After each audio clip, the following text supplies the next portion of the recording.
I will try to speak hard, and I hope this is okay. All right.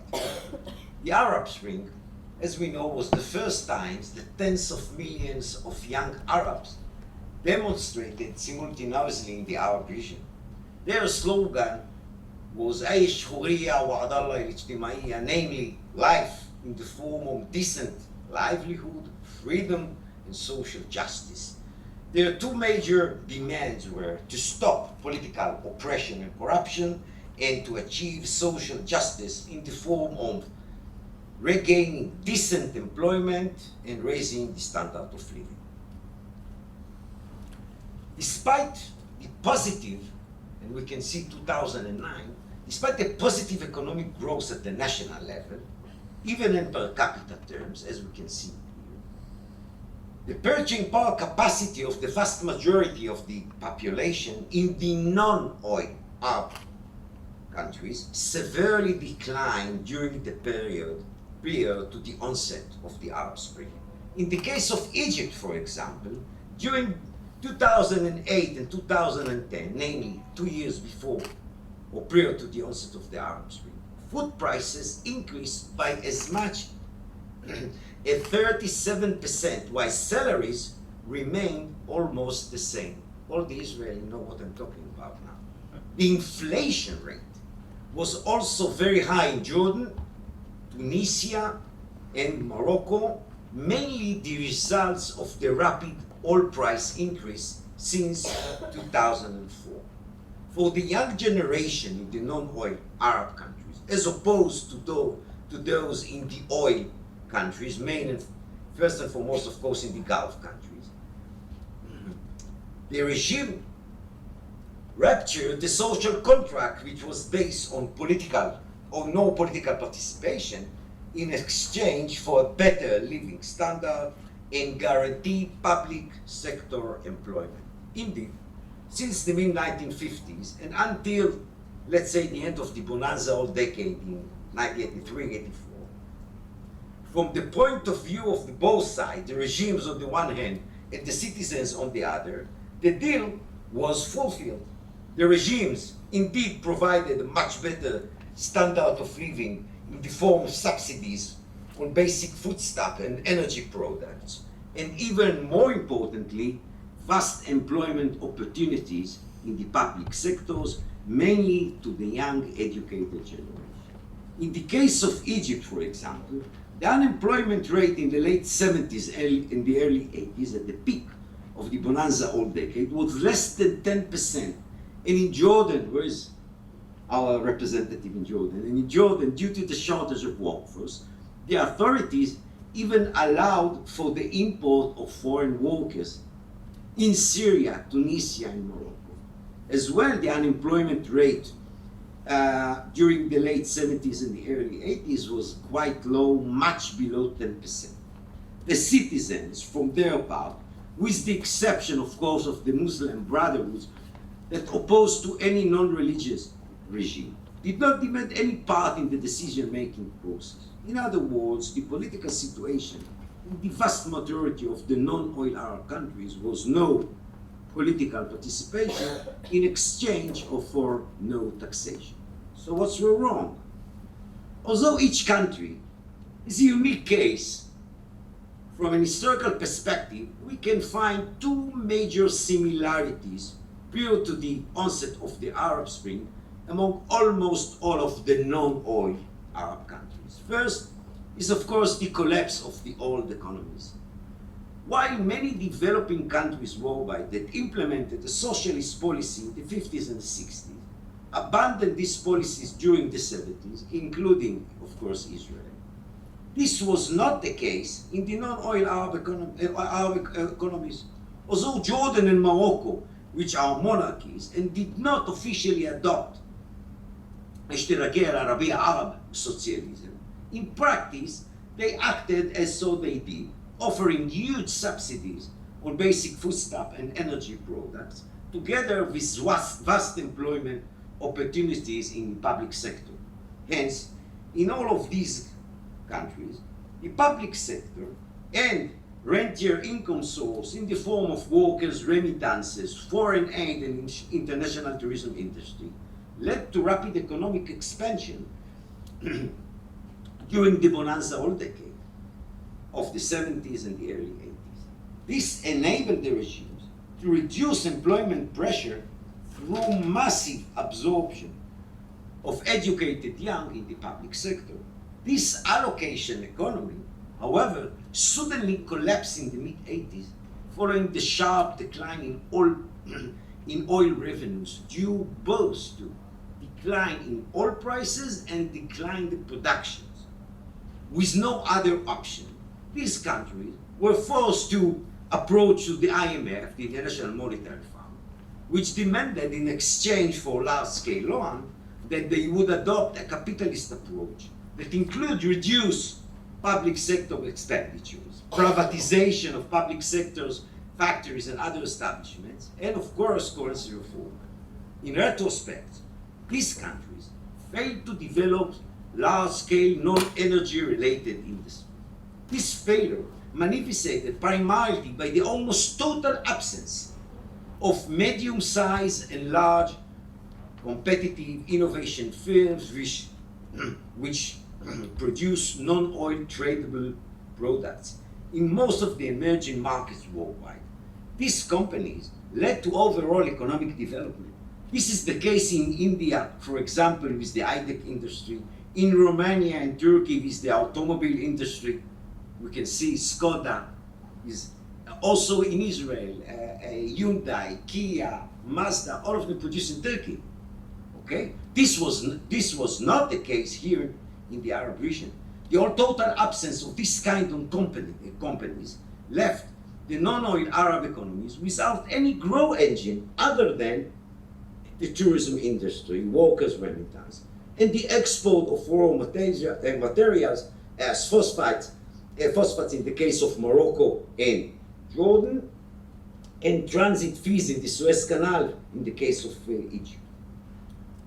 This failure led to the Arab economies promote large-scale, not promote large-scale industries, and this create an alleged middle class. That's why in the developed economies, the middle class shaped the state's socioeconomic and political nature. In the non-oil Arab countries, the regime invented a large-scale urban middle class that survived as long as the state was able to finance these lifestyles. Hence, while in the emerging industrial economies, the middle class is the larger taxpayer, in the non-oil Arab economies, the middle class is the largest consumer of state budget through public sector employment and huge subsidies. Thus, although during the first decade of the 21st century, the non-oil Arab economies markedly expanded, even in 2009, at the peak of the global economic recession, look, it's in per capita, so they grew and they markedly expanded. The fruits of this growth did not trickle down. Hence, on the eve of the onset of the Arab Spring, throughout the non-oil Arab countries, the unemployment rate was very high, especially among the educated young that could neither be employed in large numbers by the public sector nor find employment outside the country.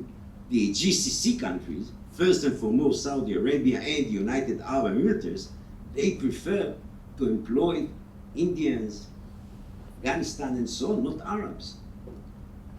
The second similarity is that long-term authoritarian regime and deep corruption are both sides of the same coin.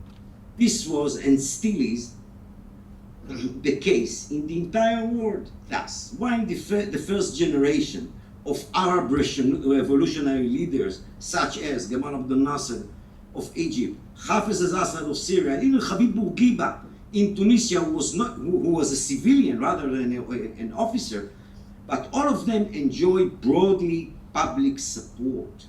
Inter alia, due to their personal modesty and simplicity. The second and third generation were regarded as corrupt. Most amazing was that they did not even try to hide their corruption. They were totally convinced that they could continue to transfer both the reins of power as well as public property to their families. So, quite naturally, the Arab Spring demonstrators wished to restore the situation to what was during the glory of the El-Ishtirakiyya Al-Arabiyya, the Arab socialism period of the 50s and 60s. One of the most astonishing things regarding the Arab Spring is that almost nobody, neither academicians nor the various intelligence units, predicted it would come. The huge unemployment of the educated young was not a secret. Their frustration from their dead-end economic situation was widely expressed first and foremost in the social media, and the widespread corruption was public and open for all to see.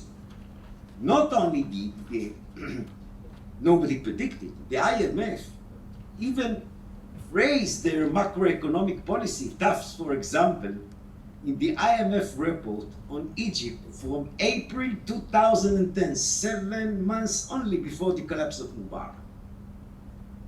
The following was included, and I'm quoting: sustained and wide-ranging reforms since 2004 had reduced fiscal, monetary, and external vulnerabilities and improved the investment climate. A positive report by the IMF on the Tunisian economy was published in September 2010, 3 months before the collapse of Ben Ali regime.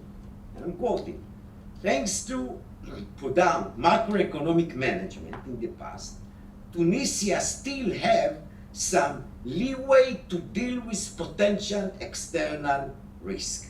In this report, the IMF predicted that the Tunisian economy would expand by as much as 4.8% in 2011, 5% in the following year, 2012, and would peak at almost 6% in 2013.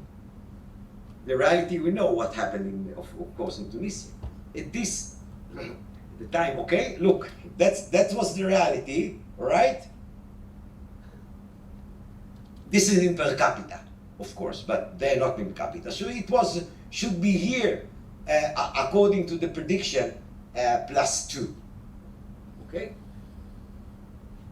In its reports on the non-Arab economies, prior to the onset of the Arab Spring, the IMF, as well as other economic research and intelligence units, ignore from 3 major barriers of these economies: a high unemployment rate, particularly among the young, a marked decline in the purchasing power due to the high inflation, and most importantly, extremely high fertility rates, mainly in Egypt and Jordan. At that time, it was above 3.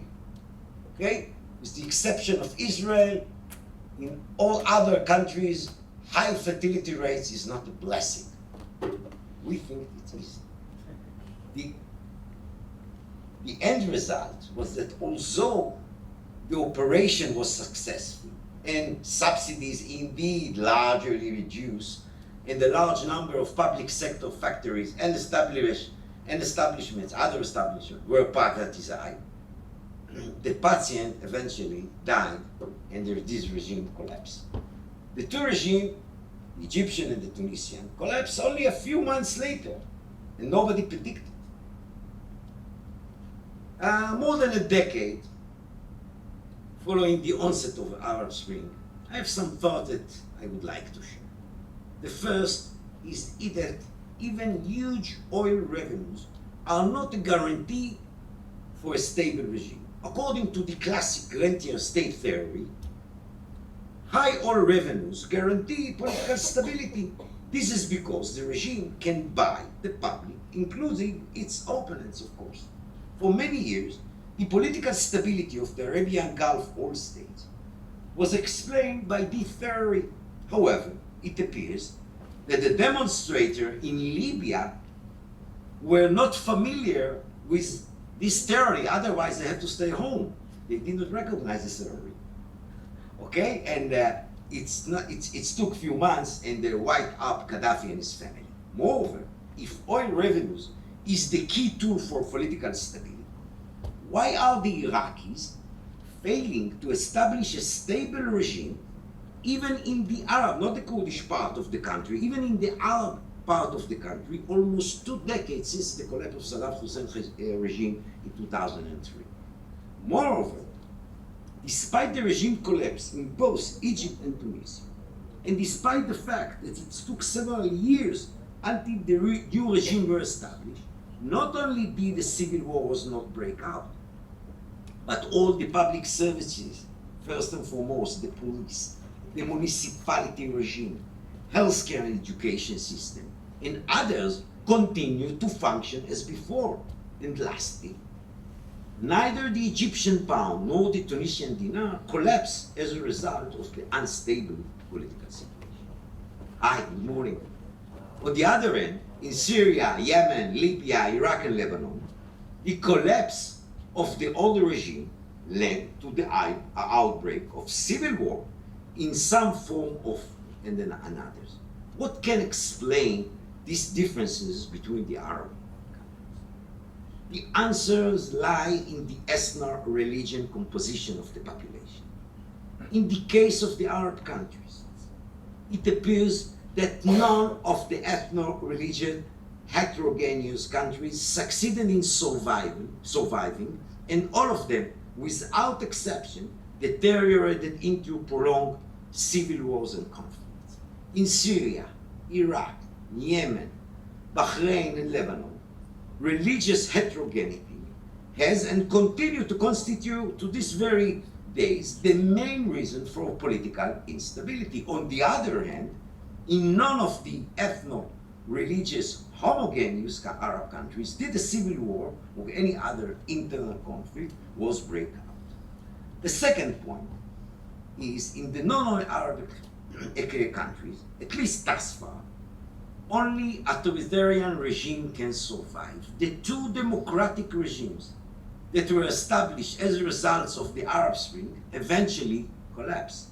This was the case with Mohamed Morsi in Egypt, whose democratic regime survived less than 1 year since mid-2012 until end of June, or end of June or beginning of July.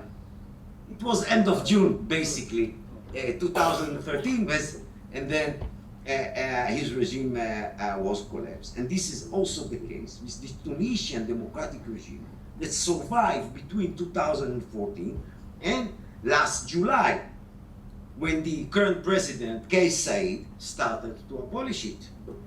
Overall, while in most other worldwide countries, the transformation from authoritarian to a democratic regime led to rapid economic growth, in both Egypt and Tunisia, look on the data. That's Egypt and Tunisia, okay? Here, look what's happened. The worst year were the period of democracy. Looks in Egypt. Okay, it's improved later, right? So one can see in the data, okay, the democratic period was the worst period. The Egyptian economy started to recover here, under Sisi, okay? Look what's happened in Tunisia. Oh, okay. Let's continue. The same things.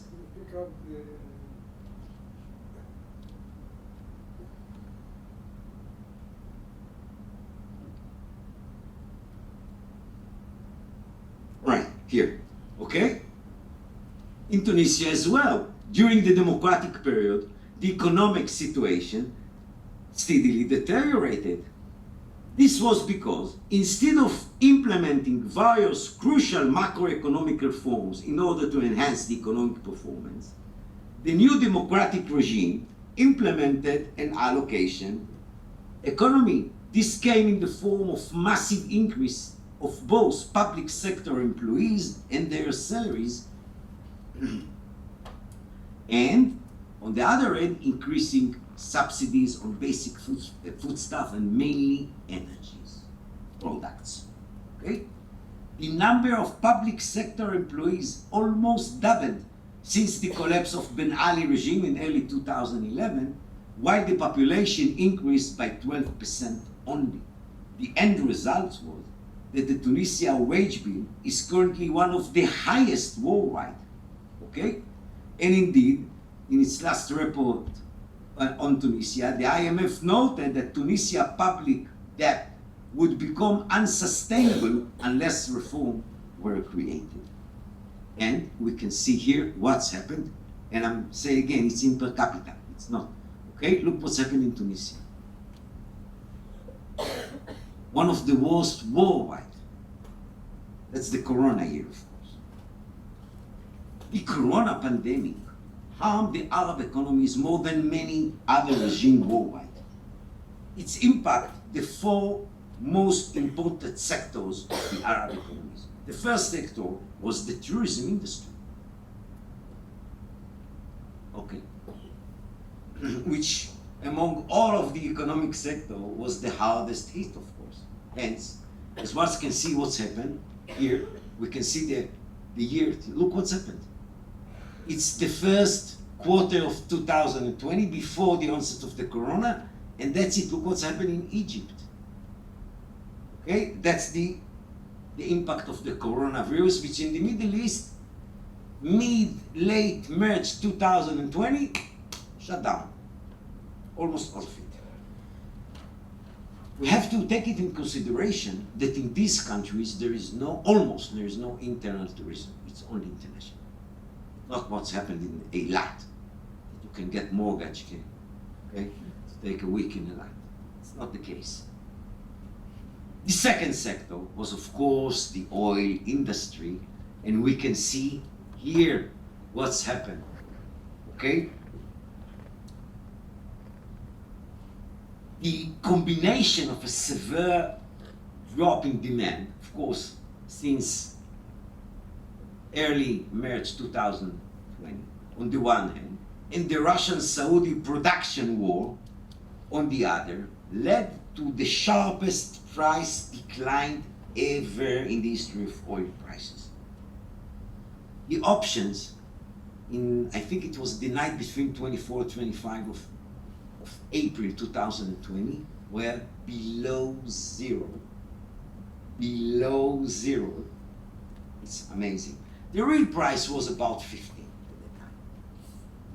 Okay? Although oil prices improved since May 2020, but 2020 as a year was one of the worst for the oil exporters. Okay, that's the second one. The third sector, which severely harmed, was the workers' remittances. Okay, the sharp oil revenues decline, combined with the shutdown of the tourism industry, led to a substantial decline of the workers' remittances.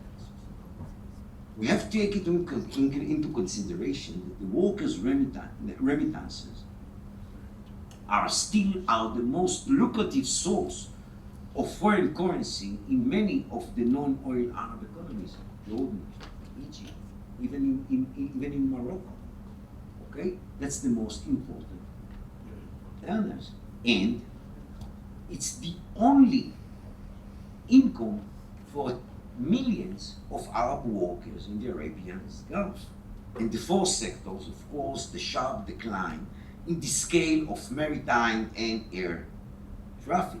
Thus, for example, the Suez Canal revenues declined by 10% in 2020 compared to the previous year. Okay, it's also happened. That's important, but it's also happened in the transfer of air commodities. Well, troubles follow troubles. Now, end of February 2022, and Russian invasion of Ukraine. The Arab economies started to recover from the coronavirus pandemic during the second half of 2021. This came into effect mainly due to the sharp recovery of the tourism industry, the revival of the transportation industry, both sea and air, and above all, the sharp increase in oil price let's return to the pre-corona virus. You can see it's almost the same. However, the Russian invasion of Ukraine disrupted the global economic recovery. Hence, while the coronavirus pandemic affected the entire global economy, the Russian invasion of Ukraine was a curse to some countries, the oil importers, but a blessing to others. In the case of the Arab countries, okay, while the oil importers are suffering, the GCC is smiling widely. Now, let's go to the data. Even if oil prices stagnate in the range of 75 to 85, which is $10 below the current prices. The current is 85. Current price is 85. Current price of oil is 85. Okay, that's the top. Even it will be in the range between 75. Nobody predicted that it will be below 75. But even if it will stay, okay, 2000 this year, 22, will be best year ever. I will give you just one example. Oil prices, okay, oil revenues increased by 75% in the first half of this year compared to last year, only in Saudi Arabia. 75% increase, okay, which is amazing. However, the greatest winner of the Russian invasion of Ukraine is no doubt Israel. Okay? Why? Although the price of oil in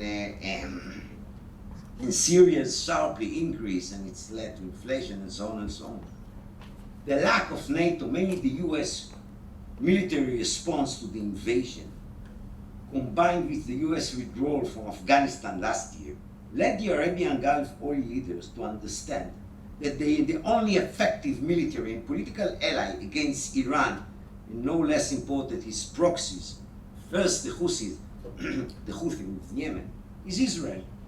This understanding is the core reason for the Abraham Agreement and recently the intensified relations, even the open relations between Saudi Arabia and Israel.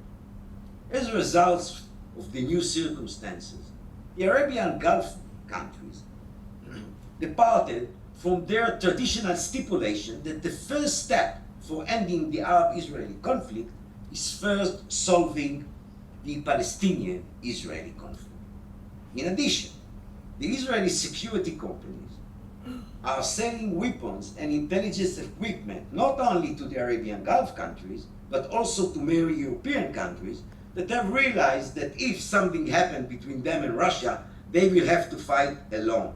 The dividends and the taxes that these companies paid in the past year to the Israeli government are the best evidence to evaluate how much Israel has earned from the Russian invasion of Ukraine. So what's next? The most important issue to determine the political stability of the non-oil Arab countries are energy prices and the scale of foreign aid. A major reason for the US rush to conclude the nuclear agreement with Iran is to restore Iranian oil to the international market. Iran, it should be remembered, hold the fourth highest global oil reserves and the second highest gas reserve only after Russia. In other words, in order to reduce the dependence on Russian energy, it is necessary to enable Iran to return to the global energy market. And the Iranians said that they have 93 million barrels waiting for the agreement. Okay? What is more dangerous? It's depend for Israel and the Arab Sunni countries, mainly the Arabian Gulf countries. The answer is, of course, Iran is its proxies. But for the US, it's no doubt Russia as such. While Israel and the Arabian Gulf states are becoming allies, the Palestinians are left behind and nobody talk about it, and it's not a condition for anything. And they're just left behind. The two Palestinian states, one in Gaza Strip, one state, and the other in the West Bank, they are two separate entities. Thank you very much.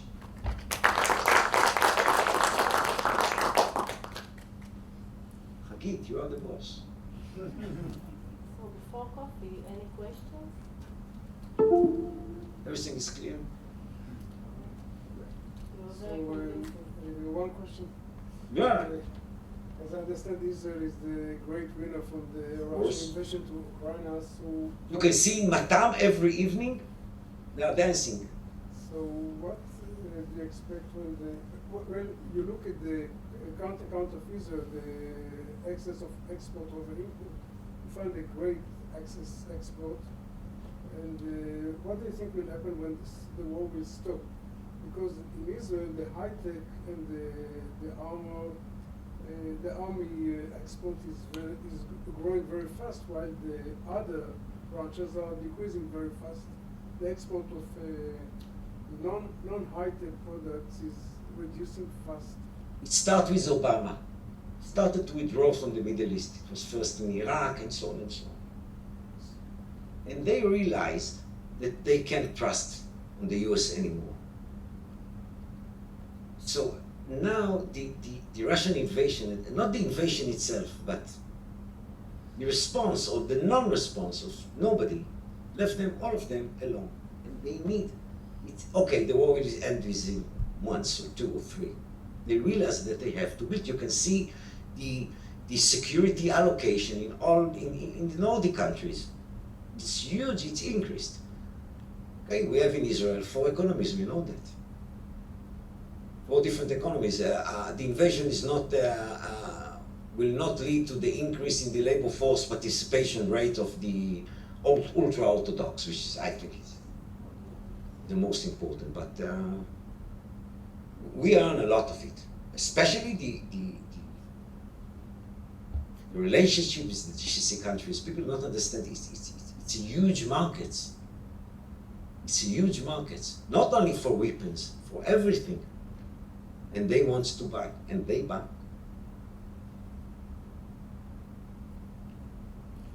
So I want to ask about a point you made in the middle and take it back to one that you made at the beginning. So when you were talking about the Arab Spring, you were showing us how large public sector wages allowed countries to appear to be prosperous without any middle-sized firms. So No, there is. It was alleged. Here both of them, the academicians, the wife and the husband, working in Wizarat, in ministry, something, Yeah. produced in either 0 or even minus, produced nothing. It's subsidies, Right, driving subsidies, right, but this was the urban middle class. Look at Egypt. right. Look, Right, I totally. do you familiar with any Egyptian car? Even something? No. Yeah, okay. So there's no middle class. Tunisia and Morocco have a very little middle class. Look what's happening in Romania. Right. It's not our case.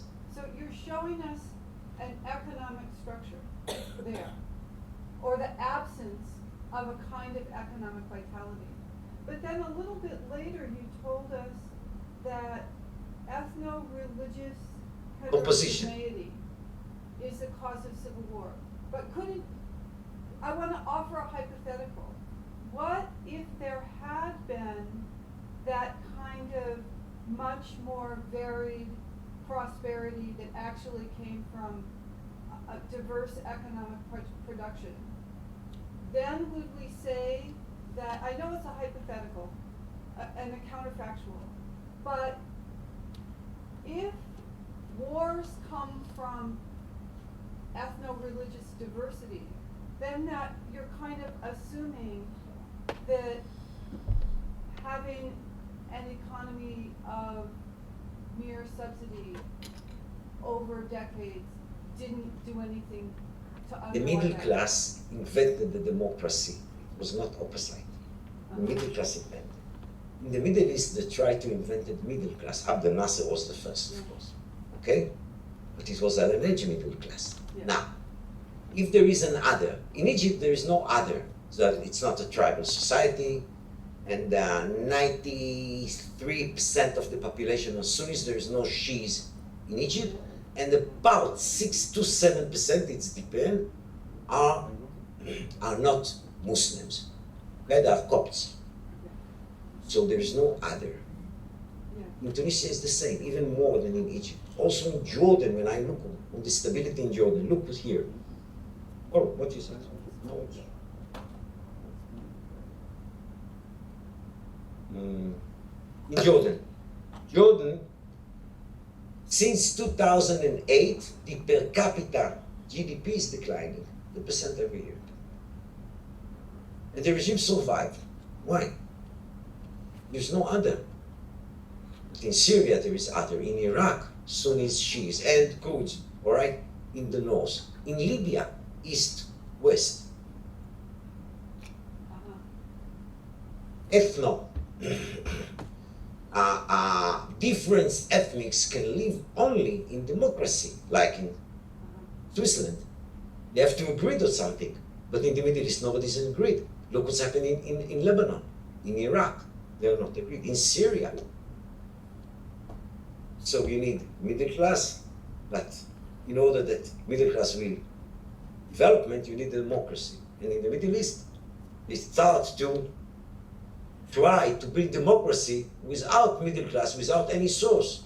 So they give and give and give and give, and that's it, it's end. And it's collapse again. And the only two democracies that were in the Middle East, Hamad Morsi in Egypt, and Absasi in Tunisia, both of them collapsed. Absasi died, and Said Kais, it's from our professional. He's a professor in I think Tunisian University. He's a professor. He's not part of any party. He's independent. Fired the prime minister and everything. Tunisia is not a democracy anymore. That's it. Thank you.